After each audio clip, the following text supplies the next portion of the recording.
العزت کی ذات پر منحصر ہے. میرا دین کل بھی سچا تھا اور آج بھی سچا ہے اور ہمیشہ رہے گا. میری ذات سے دین اسلام ڈیپینڈ نہیں ہے کہ میں بچوں گا تو ہی اسلام بچے گا. ہمارے 1000 ٹکڑے بھی ہو جائیں تب بھی اسلام کل بھی تھا اور قیامت تک رہنے والا ہے.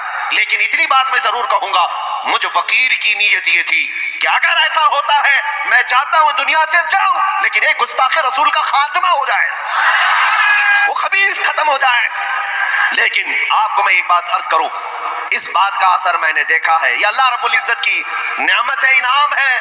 میاں 6 مہینے پہلے کوئی ایک پکار رہا تھا, آج ہر گلی کا بچہ کہتا ہے میں بھی کودنے کو تیار.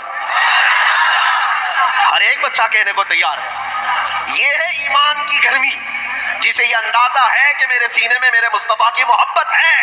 اور پھر جب مقابلے میں اترے گا تو وہ اپنے رب کا امتحان لینے نہیں جا رہا ہے کہ میرا رب مجھے بچاتا ہے کہ نہیں بچاتا ہے, وہ بلکہ اپنے دین کی حقانیت ثابت کرنے جا رہا ہے. تو مدد رب ذوالجلال کی ضرور آئے گی, اللہ رب العزت کی مدد ضرور آئے گی. عزیزان گرامی وقار, ہم نے تاریخ پڑھی ہے, بہت ساری تاریخ ہیں. سیدنا خواجہ غریب نواز رضی اللہ تعالیٰ عنہ نے ایک مرتبہ اجمیر کی دھرتی میں گزرتے ہوئے ایک پجاری سے کہا, جو آگ کا ہون کرتے بیٹھا ہوا تھا, کئی دنوں سے آگ جلائے پوجا کر رہا تھا, کہا کہ تم کیوں کرتے ہو اس کو؟ کہا یہ اگنی ماتا ہے, خدا ہے. کہا تو پھر ہاتھ ڈالو اس کے اندر. اس نے کہا نہیں جل جائیں گے. کہا تمہارا خدا ہی تمہیں جلائے گا, کتنے سالوں سے تم عبادت کر رہے ہو پھر بھی وہ تمہیں جلا رہا ہے, بخش نہیں رہا ہے, معاف نہیں کر رہا. ارے بھائی یہ جب تمہارا خدا ہے تو ہاتھ ڈالو اس کو, خدا تو پیار کرتا ہے بندوں سے. اس نے کہا یہ سب لاجک مت پڑھاؤ ہمیں, یہ منطق کی باتیں, بہکی بہکی باتیں. آگ کی تاثیر ہے, جلانا وہ جلائے گی, آگ اپنا اثر تو کرے گی, خدا ہے وہ ہمارا. غریب نواز نے فرمایا غلط کہتا ہے تو, آگ کی تاثیر کون دیتا ہے؟ میرا خدا دیتا. کہا اچھا اگر ایسی بات ہے تو تم ڈالو ہاتھ. اس نے مقابل میں بھی کہا تم ڈالو ہاتھ. اس پنڈت کی گود میں ایک چھوٹا سا بچہ تھا. سرکار غریب نواز نے اس بچے کو اٹھا لیا اور اس بھڑکتی ہوئی آگ میں ہاتھ نہیں خود چل کر چلے گئے, اندر چلے گئے. غائب ہے, نظر نہیں. بڑی آگ تھی پوجا کی, اور وہ چیختا چلاتا لوگوں کو جمع کرنے لگا کہ بھائی ایک درویش آیا تھا, فقیر آیا, خود بھی گیا, میرے بچے کو بھی لے گیا, اور اندر جل گیا ہوگا. سارے لوگ جمع ہوئے, بہت سارے آئے. کافی دیر کے بعد اس آگ سے دامن جھاڑتے ہوئے غریب نواز باہر تشریف لائے. آگ جسم تو دور کی بات ہے, کپڑے کو بھی نہیں جلا سکی تھی, اور وہ بچہ بھی سلامت تھا. بچے کو واپس دیا تو اس نے دیکھا اس کا ماتھا بھی ٹھنڈا تھا, ماتھا بھی ٹھنڈا تھا. ایک بزرگ نے فرمایا یا سرکار غریب نواز اکیلے جاتے ہیں, بات تو ان کی تھی نا, اس پنڈت کے بچے کو اٹھا کر کیوں لے گئے؟ تاکہ دنیا کو یہ بتانا ہے اللہ والوں کو اللہ تعالیٰ اپنے دلوں میں رکھتا ہی ہے, لیکن جو ان کے دامن سے وابستہ ہو جائے اللہ اس پر بھی عنایت کرتا ہے. نعرے تکبیر, نعرے رسالت. خواجہ کا ہندوستان, ہندوستان کے تمام مسلمان.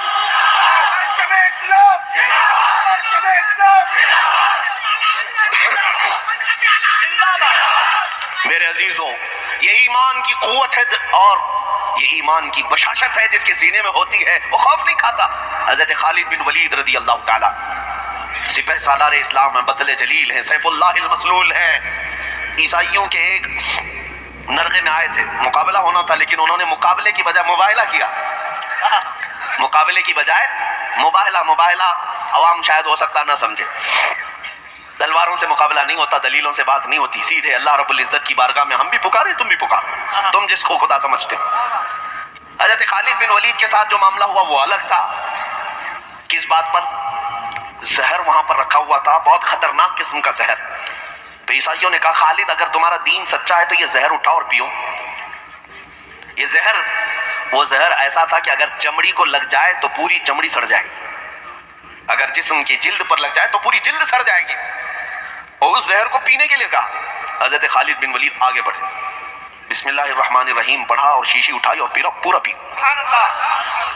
پی گئے. حضرت خالد بن ولید رضی اللہ تعالیٰ عنہ نے دکھایا کہ جس چیز کو, جس زہر کو تم لوگوں نے جمع کیا تھا وہ میں پی گیا, کچھ بھی نہیں ہوا, نہ چمڑی کٹی, نہ جلی, نہ زبان پر کچھ اثر, کچھ نہیں ہوا. یہ دیکھ کر کے وہاں موجود سارے عیسائی اسلام میں داخل ہوئے. میرے عزیزو, زہر کی تاثیر ہے, زہریلا مادہ جیسے ہی جسم میں آتا ہے تو موت تک پہنچاتا ہے, جسم کو کاٹ دیتا ہے. آگ کی تاثیر جلانا, یہ سب اپنی جگہ پر, میں انکار نہیں کرتا. آج ہم بھی اٹھا لیں زہر پیئیں تو مریں گے, آگ میں جائیں گے تو جلیں گے, لیکن ایک وقت ایسا ہوتا ہے جب دین کی حقانیت کی بات آئے گی تو زہر کیا اور آگ کیا اس وقت تک اثر نہیں کریں گے جب تک مولا نہیں چاہے گا, جب تک رب نہیں چاہے گا تب تک کوئی چیز اثر نہیں کرے گی. اسی لیے اے سنی مسلمانوں, تمہارے پاس اللہ تبارک و تعالیٰ کی ایمان کی دولت ہے تو گھبراؤ مت, ڈرو مت. ابھی ہندوستان کے حالات کے تناظر میں جو میں بات عرض کر رہا تھا, ایک ہی بات پر میں آپ سب کو میسج دینا چاہوں گا, نہ گھبراؤ مسلمانوں, ابھی خدا کی شان باقی ہے, ابھی قرآن زندہ ہے, اسلام باقی ہے.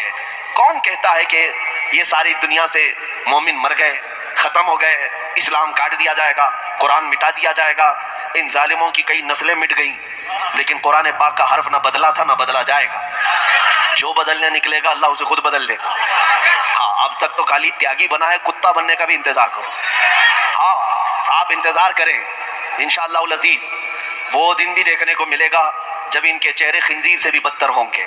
جب رب تبارک و تعالیٰ کا عذاب پکڑے تو ان غلیظ جانوروں سے بھی سخت ترین عذاب میں انہیں گرفتار کیا جائے گا.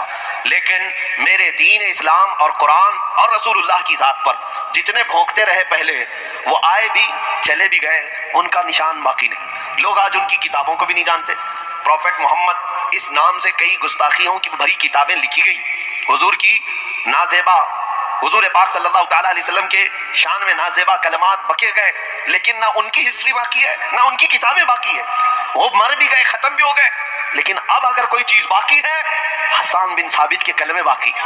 وَأَحْسَنُ مِنْكَ لَمْ تَرَ قَطُّ عَيْنِي وَأَجْمَلُ مِنْكَ لَمْ تَلِدِ النِّسَاءُ. یا رسول اللہ, آپ سے زیادہ حسین میری آنکھوں نے دیکھا نہیں, آپ سے زیادہ خوبصورت کسی ماں نے جنا نہیں. ہاں, برسوں بعد 1400 سال سے گستاخیاں بھی ہو رہی ہیں, لیکن میرے عزیزوں گستاخیاں باقی نہیں رہی. نہ تحریر میں ملتی ہیں, نہ کتابیں ملتی ہیں, نہ ان کے مصنف لکھنے والوں کی قبریں ملتی ہیں.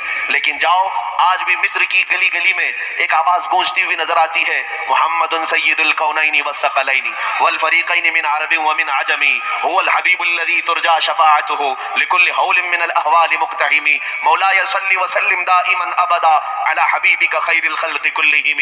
یہ رسول اللہ کے ایک عاشق نے 170 اشعار میں میرے نبی کی تعریف لکھی تھی, اور 700 سال گزر گئے. وہ بوسیری کی قبر بھی آج مرجع خلائق ہے, اور ان کی لکھی ہوئی نعت بھی ہر مومن کی زبان پر ہے.